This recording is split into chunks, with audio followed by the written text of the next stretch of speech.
So tell me, when did you first feel there was something there? About 2 days ago. Oh really? 2 days. And you knew right away there was something in your ear? I felt something right away called crawling. Yeah. And I immediately tried to take it out. And I think I probably made it worse. Yeah. And go deeper. What did you try to do?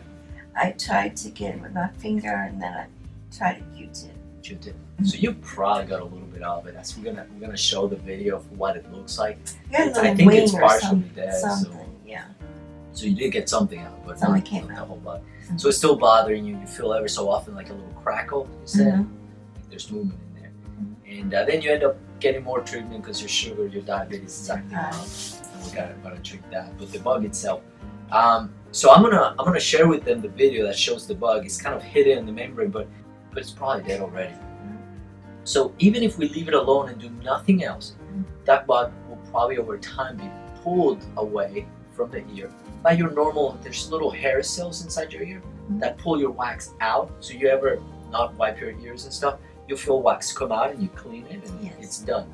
So the body has a way of doing that, and people who are too zealous about cleaning their ears, they'll actually hurt those hair cells, and then they don't, and then they get chronic plugged ears with wax. So it's a good thing that you only clean the outside, never the inside. So Q-tips are bad ideas for ears. Normally, I don't use lidocaine to kill them because lidocaine can send the bug into a seizure and things like that. There are other ways to kill it, like use pure alcohol. Some people suggest just putting water and letting the bug float up and then removing it. But I don't think that's going to work sitting all the way down. So we're actually going to try the lidocaine, let it sit there for a little while, and with any luck, it'll float up, it'll move, and then if it doesn't, I will try to irrigate it and see if we can get it out. Okay. So this is just plain lidocaine where we're using 1%.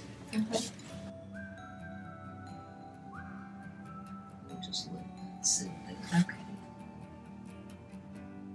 So how about that ear? You feel anything? Is it moving? Is it? I can't tell. Oh, good, good. It didn't send you into a panic or anything like that. Now, the next thing I'm going to do is get a little different tip so I can irrigate your ear under pressure. So we're going to do a little bit of irrigation and try to see if we can flush this thing out. What we're going to do is use an IV catheter, remove the needle part of it, and use the plastic part and aggravation.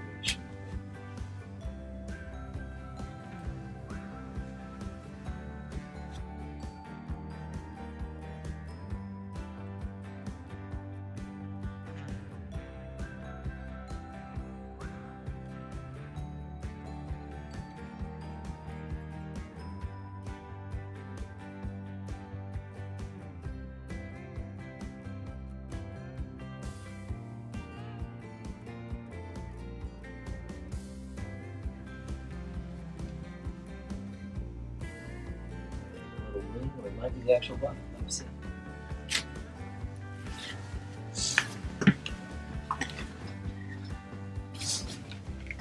I hate anything foreign in my ear. Makes me dizzy. Oh yeah, yeah. Especially if the temperature of the water is cold. So.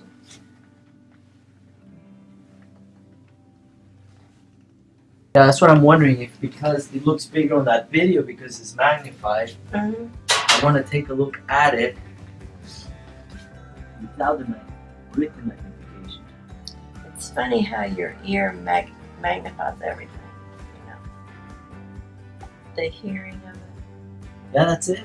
It looks the same. Once you look at this, it looks the same size. So, bravo! Bravo! We got it.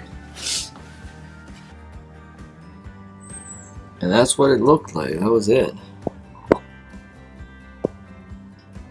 It's hard even to get it on focus. It's so little.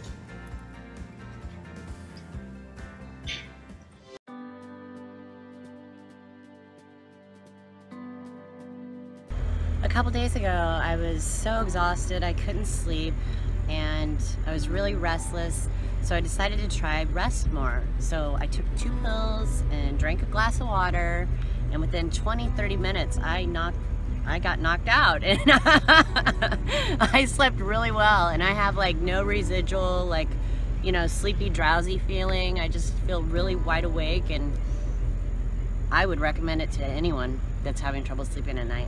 When you just need more rest, get Rest More. Check out the link in the description. Thanks for watching. I hope you found this helpful and informative. And don't forget to subscribe to the channel. Good night.